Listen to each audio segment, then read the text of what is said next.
Om Swastiastu.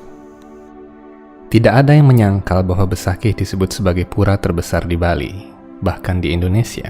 Dalam kenyataannya, Besakih bukanlah sebuah pura saja, namun terdiri atas lebih dari 20 pura besar maupun kecil. Bagaimana Besakih mendapatkan nama besarnya adalah jejak sejarah yang menarik untuk ditelusuri. Banyak peristiwa besar dalam lembar sejarah Bali kuno terkait dengan kemasyurannya. Hindu Times Channel senantiasa berusaha menyajikan konten Hindu informatif yang bahkan mungkin belum pernah Anda ketahui sebelumnya. Seluruh konten Hindu Times dibuat dengan usaha yang tulus untuk menyebarkan pengetahuan suci Weda yang langka dan uraian sejarah yang unik di berbagai tempat. Apabila Anda berkenan mendukung kiprah tulus kami, Anda dapat berkontribusi dengan cara menekan tombol like dan subscribe. Setiap kontribusi kecil Anda tersebut sangat bermanfaat bagi riset kami ke depan.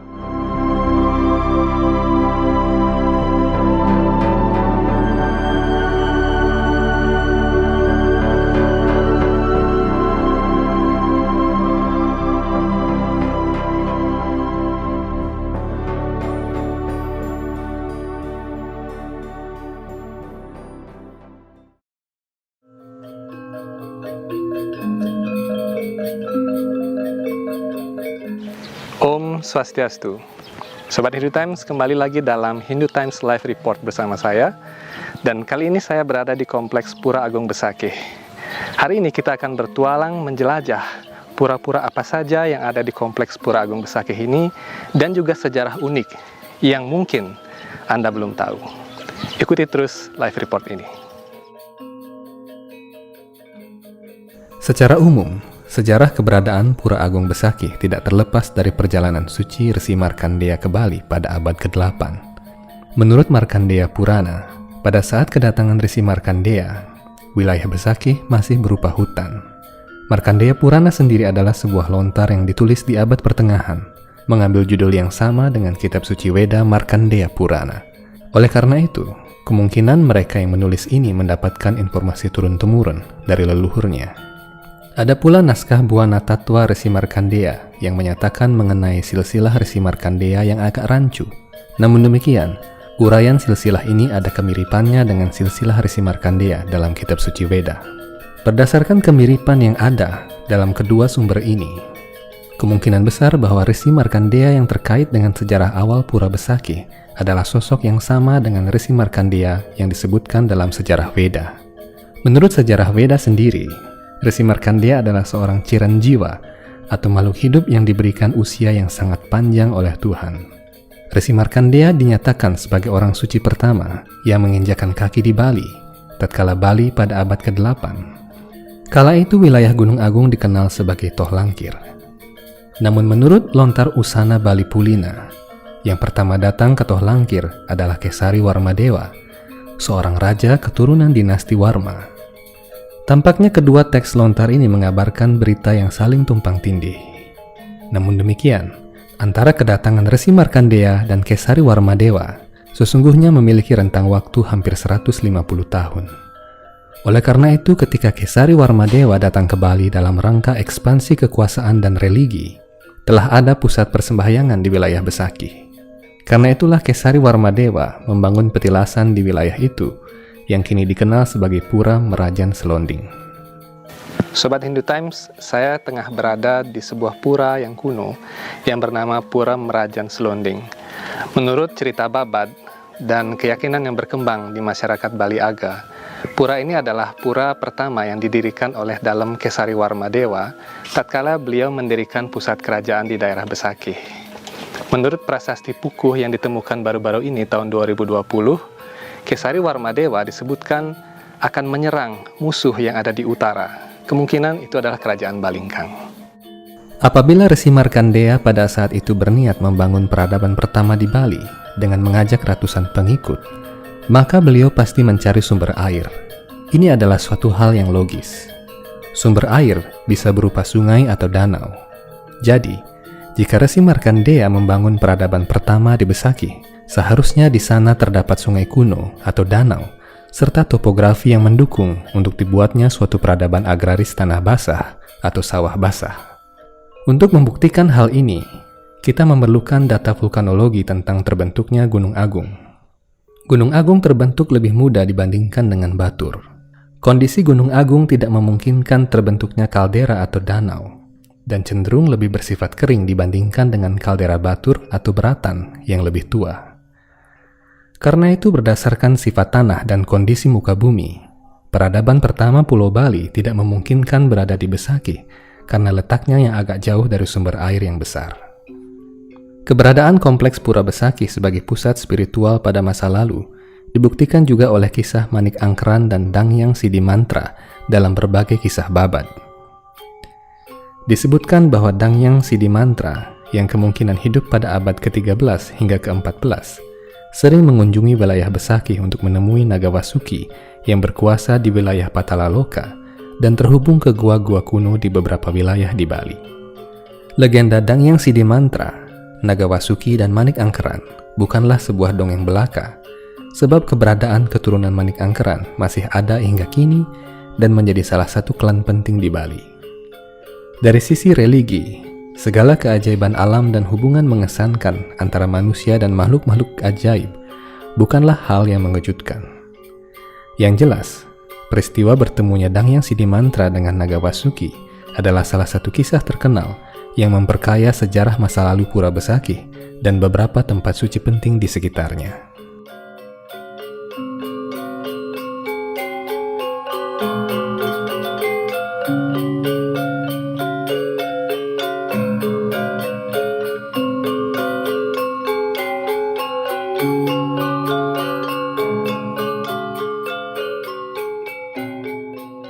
Sobat Hindu Times, di belakang saya adalah Pura Gua Raja, pura yang sangat bersejarah sekali. Kalau Sobat Hindu Times pernah mendengar cerita tentang terbentuknya Selat Bali menurut legenda, atau legenda Manik Angkeran tepatnya, atau legenda Dangyang Sidimantra, maka disinilah tempat Dangyang Sidimantra dan Manik Angkeran bertemu dengan Naga Wasuki.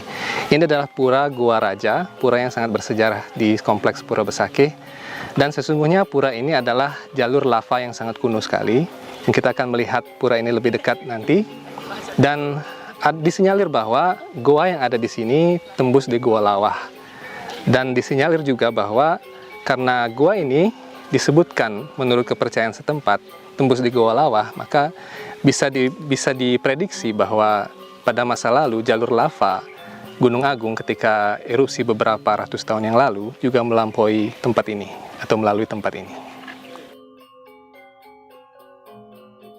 Di tempat inilah dulu Dangyang Sidimantra bertemu dengan Naga Wasuki. Ketika beliau ingin bertemu dengan Naga Wasuki, beliau akan membunyikan genta.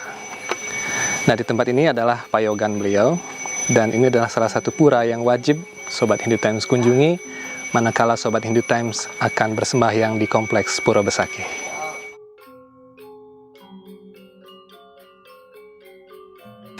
Secara geologi, Pura Gua Raja ini adalah jalur lava kuno. Ini bisa kita buktikan dari jenis-jenis bebatuan yang ada di daerah sekitar gua ini. Seperti ini contohnya Sobat Hindu Times, kita bisa melihat dengan jelas sekali lekuk-lekuk lava. Jadi lava yang telah membeku dan menjadi bebatuan yang kita sebut dengan bebatuan vulkanik. Dan lama-kelamaan bebatuan vulkanik ini akan berubah menjadi bebatuan yang kita kenal dengan nama bebatuan metamorf. Apabila kita menelusuri kisah perjalanan Resi Markandeya dalam teks-teks lontar, kita akan menemukan di mana sesungguhnya peradaban pertama di Bali didirikan. Menurut uraian teks-teks kuno tersebut, Resi Markandeya memang berlabuh di Bali dan memilih wilayah kaki Gunung Agung sebagai tempat pertama beliau menyelenggarakan korban suci. Alasan Gunung Agung dipilih oleh Resi Markandeya adalah karena Gunung Agung merupakan gunung tertinggi di Bali dan memiliki aktivitas vulkanis yang tergolong tinggi pada masa itu. Padahal, beliau bisa saja memilih wilayah kaldera Batur yang lebih subur. Namun agaknya beliau memilih Gunung Agung karena telah ada jejak peninggalan yang jauh lebih kuno di sana. Kemungkinan dari zaman Batu Besar. Ini ditandai dengan bentuk dasar Pura Besakih yang menyerupai punden berundak. Kemungkinan, pada saat kedatangan Resi Markandeya, telah ada situs pemujaan di tempat itu yang kemudian dipugar dan ditanami pancadatu.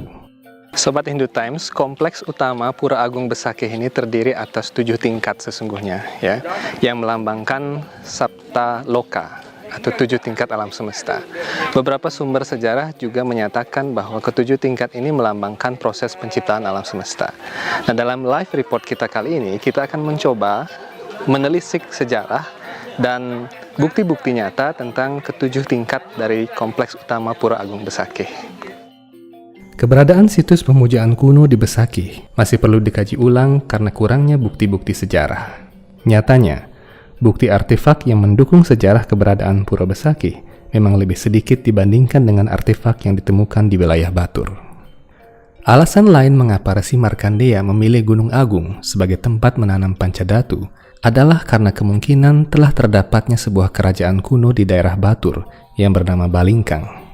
Kerajaan ini, seperti yang disebutkan dalam lontar-lontar kuno, diperintah oleh Maya Danawa yang ateis dan menentang segala aktivitas keagamaan pada saat itu.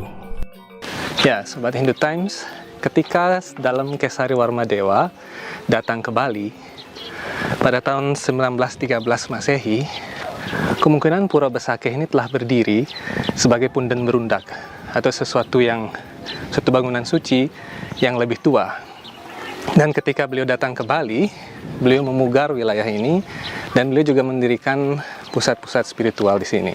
Saat ini saya akan masuk ke mandala yang pertama atau tingkatan yang pertama dari kompleks utama Pura Agung Besakih. Setelah beliau menanam pancadatu di Besakih, Resi Markandeya melanjutkan perjalanan ke desa Puakan. Uraian dalam Markandeya Purana ini menjadi dasar yang kiranya bisa dijadikan acuan bahwa daerah Besakih kala itu kurang cocok untuk lahan pertanian tanah basah atau sawah. Beberapa dasawarsa setelah kedatangan Resi Markandeya, Raja Kesari Warmadewa datang ke Bali dalam rangka ekspansi wilayah kerajaan. Temuan prasasti berangkat tahun 835 Saka atau 913 Masehi di desa Pukuh, Kecamatan Susut, Kabupaten Bangli baru-baru ini memperkuat dugaan bahwa Kesari Warmadewa mengadakan ekspansi ke Bali untuk mengalahkan musuh. Kemungkinan musuh ini adalah Raja Balingkang yang disebut sebagai Maya Danawa dalam teks-teks Bali kuno. Oleh karena itu dapat kita simpulkan sementara bahwa kedatangan Kesari Warmadewa bertujuan mengalahkan Maya Danawa yang adalah Raja Bali yang berkuasa terlebih dahulu di daerah Balingkang. Dengan demikian, pada masa itu telah ada 2 kerajaan kuno di Bali, yakni Kerajaan Balingkang di wilayah Kaldera Batur dan kerajaan yang dibangun oleh Kesari Warmadewa di wilayah Besakih. Tatkala Balingkang berhasil dikalahkan, Kesari Warmadewa memindahkan ibu kota kerajaan yang dipimpinnya ke wilayah yang lebih subur, kemungkinan wilayah Batur, Tampak Siring, atau Bedahulu. Menurut prasasti Belanjong, wilayah kekuasaan Kesari Warmadewa sesungguhnya membentang sampai ke Gurun dan Swal. Kemungkinan wilayah-wilayah ini adalah wilayah Lombok dan Sumbawa. Ini memperkuat hipotesis bahwa kerajaan Bali kala itu mengalami ekspansi yang begitu luas. Karena minimnya bukti sejarah yang berhasil ditemukan hingga kini, kita sering menganggap bahwa kerajaan Bali hanya mencakup wilayah Pulau Bali saja. Selain itu, sumber-sumber lontar dan babat yang kita miliki belum dapat dijadikan sumber rujukan valid terkait dengan fakta yang sesungguhnya, sebab manuskrip babat kebanyakan mengandung unsur subjektivitas yang lebih tinggi daripada artefak berupa prasasti. Apabila Kesari Warmadewa datang pada tahun 913 Masehi, maka kedatangan Resi Markandeya ke Besakih adalah jauh lebih awal, sekitar seabad sebelumnya. Merujuk pada berita Tiongkok bahwa mereka telah melakukan pelayaran ke wilayah Nusantara pada sekurang-kurangnya abad ke-6 Masehi, maka agaknya tidak mungkin Bali pada saat itu masih berupa hutan belantara sepenuhnya. Pastilah telah ada pusat-pusat peradaban maritim sebelum kedatangan Resi Markandeya. Ini adalah interpretasi dari sisi arkeologi dan paleontologi. Tatkala Kesari Warmadewa datang ke Bali, beliau memilih Gunung Agung karena di sana telah ada situs pemujaan yang ditinggalkan oleh Resi Markandeya. Alasan lain adalah karena beliau ingin mendirikan kamp pasukan untuk menyerang musuh yang berada di utara. Di sini dapat kita perkirakan bahwa legenda Maya Danawa mungkin adalah perang antara Laskar Singadwara di pihak Kesari Warmadewa melawan musuhnya di wilayah Balingkang. Setelah perang itu berakhir, nama kerajaan Singadwara atau Singa Mandawa menjadi nama resmi kerajaan Bali di bawah Panji-Panji Warmadewa. Sejak peperangan antara Kesari Warmadewa melawan Maya Danawa, wilayah Besakih sebagai situs kuno agaknya dilupakan. Situs pemujaan ini kemudian dipugar lagi pada masa pemerintahan Jayapangus pada abad ke-13 dengan dimulainya upacara Ekadasa Rudra. Pernyataan ini pun masih memerlukan klarifikasi karena minimnya bukti-bukti sejarah yang berhasil ditemukan.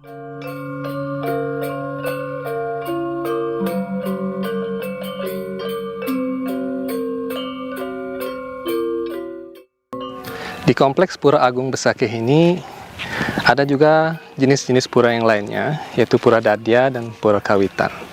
Dalam live report kita kali ini, kita akan mencoba untuk menjelajah beberapa kawitan-kawitan penting yang ada di kompleks Pura Agung Besakih. Perlu Sobat Hindu Times ketahui bahwa tidak semua leluhur orang Bali berada atau distanakan di Besakih. Ada beberapa kompleks spiritual juga yang lebih tua daripada Besakih yang ada di Penulisan dan juga Tamblingan. Dan beberapa kalangan sejarawan menyebut bahwa kompleks yang ada di Besakih ini disebut sebagai Panteon Besakih, kemudian yang berada di Penulisan disebut sebagai Panteon Penulisan, dan yang di Tamblingan juga disebut sebagai Panteon Tamblingan. Dalam live report kita selanjutnya, kita akan mencoba untuk membedah ini lebih dalam.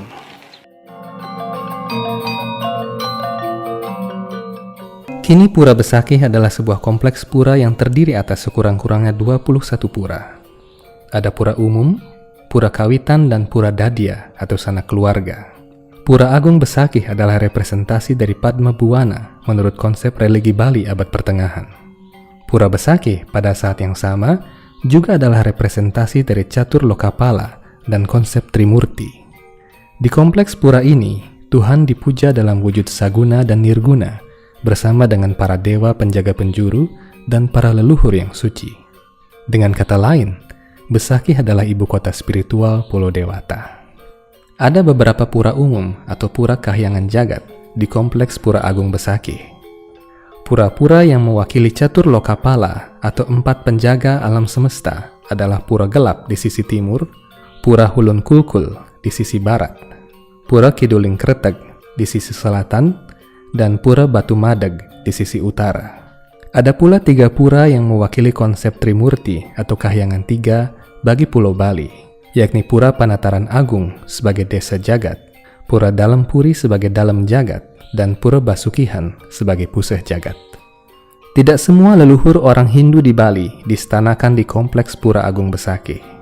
Beberapa golongan masyarakat Bali Mula atau Bali Aga memiliki kawitan di Panulisan dan Tamblingan, sebab mereka telah terlebih dahulu ada di pulau ini sebelum ekspansi Majapahit. Pura Kawitan atau Pedarman yang ada di Besakih adalah para leluhur yang hidup pada abad pertengahan saat Bali berada di bawah kekuasaan Majapahit dan setelahnya.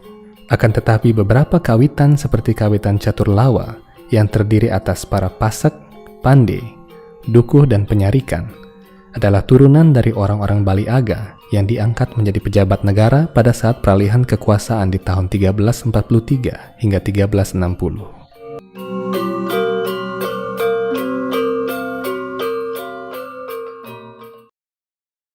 Di bagian utama Pura Agung Besakih, yakni di Kompleks Panataran Agung, terdapat 7 undakan.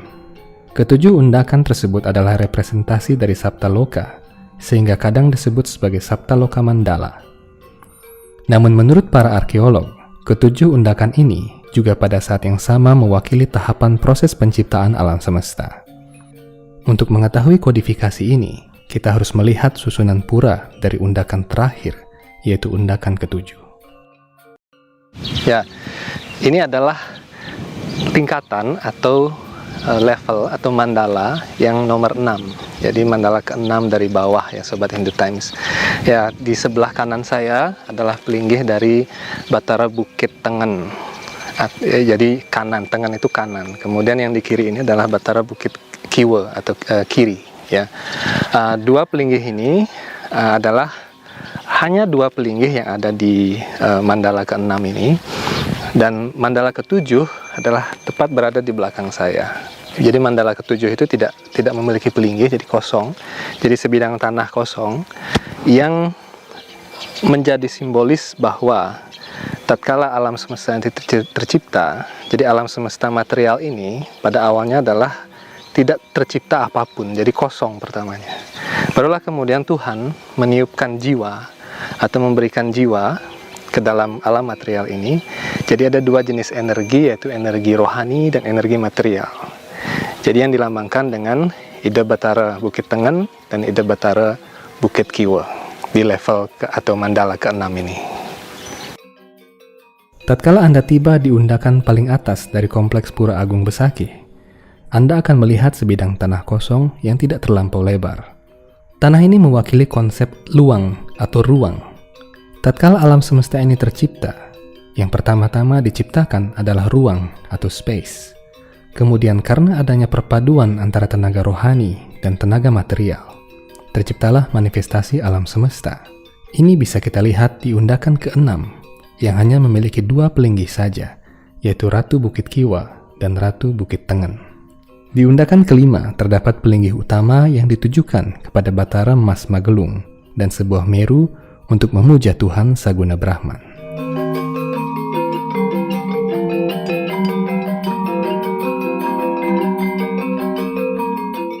Saat ini saya sedang berada di mandala ke-4 dari kompleks Pura Agung Besakih. Kalau kita lihat di sini Sobat Hindu Times, ada banyak pelinggih yang usianya secara arkeologis lebih tua dari pelinggih-pelinggih yang di mandala sebelumnya. Dan yang unik lagi dari mandala ini adalah di mandala ini dipuja manifestasi Tuhan dalam wujud para dewa dan dewi yang bertugas dalam bidang kesenian, perdagangan, dan juga keuangan. Ini membuktikan bahwa masyarakat Bali di zaman dahulu telah mengenal sistem perdagangan lintas pulau. Dan juga ada beberapa bangsa lain yang juga datang ke Bali pada saat itu, dan terutama juga bangsa Tionghoa, seperti yang bisa kita lihat di belakang saya. Di undakan ke-4, Anda akan menemukan beberapa arca kuno yang hingga kini masih menjadi bahan kajian para arkeolog. Kemungkinan telah ada sejak masa-masa sebelum dibangunnya kompleks Pura Panataran Agung yang berada di bawahnya. Beberapa bangunan suci di undakan ini ditujukan kepada para dewata penguasa kekayaan dan aktivitas perdagangan. Ini memberikan petunjuk bahwa di Bali masa kuno telah terjadi kontak perdagangan dengan bangsa-bangsa lain, terutama Tiongkok, India, dan Asia Tenggara. Di undakan ketiga, Anda bisa menemukan bangunan suci untuk Batara Mas Pait. Ini mengindikasikan bahwa undakan ini menjadi bagian penting pada masa transisi antara dinasti Warmadewa dan kerajaan Majapahit, yakni di seputaran tahun 1350. Undakan kedua adalah undakan yang paling sering dikunjungi oleh umat Hindu. Di undakan ini terdapat Padma III yang terkenal. Undakan ini lebih dikenal dengan nama Pura Panataran Agung. Undakan Panataran Agung ini kemungkinan telah ada pada masa Warmadewa, namun dipugar pada masa Jayapangus dan Waturenggong. Salah satu yang menarik di undakan kedua ini adalah adanya bangunan Padma untuk dewata pengendali cuaca. Dilihat dari strukturnya, undakan pertama kompleks Pura Agung Besakih dibangun belakangan daripada undakan kedua. Kapan tepatnya undakan ini dibangun dan dipugar masih menjadi misteri. Undakan pertama ini adalah undakan awal untuk memasuki pura. Beberapa bangunan suci seperti Balai Papegat memberikan makna bahwa untuk mencapai Tuhan, seseorang terlebih dahulu harus memilah mana hal rohani dan mana hal yang duniawi. Orang sesungguhnya tidak bisa berjalan pada hal rohani dan duniawi secara bersamaan. Seseorang harus memilih salah satu jalan. Ini memerlukan sebuah kecerdasan. Dalam kitab suci Veda Bhagavad Gita, dinyatakan bahwa sebelum seseorang memahami tentang Tuhan, ia hendaknya belajar membedakan antara rohani dan material, antara roh atau atma dan badan. Setelah ia menyadari bahwa dirinya yang sejati adalah atma, maka saat itulah dia bisa mantap dalam jalan rohani menuju Tuhan. Inilah makna dari undakan pertama menuju Kori Agung Pura Besakih. Perjalanan kami hari itu mengelilingi kompleks Pura Besakih adalah perjalanan yang amat mengesankan. Pura Agung Besakih adalah sebuah replika semesta kecil yang mengagumkan. Berbagai peradaban manusia di zaman-zaman berbeda telah memberikan sentuhan yang memperkaya dirinya sebagai ibu kota spiritual Pulau Dewata. Nantikan live report kami selanjutnya. Dalam episode-episode mendatang, kami akan mengajak Anda bertualang ke Balingkang, menggali masa lalu yang terkubur di bawah lahar Gunung Batur. Sampai jumpa di live report selanjutnya. Om Santi Santi Santi Om.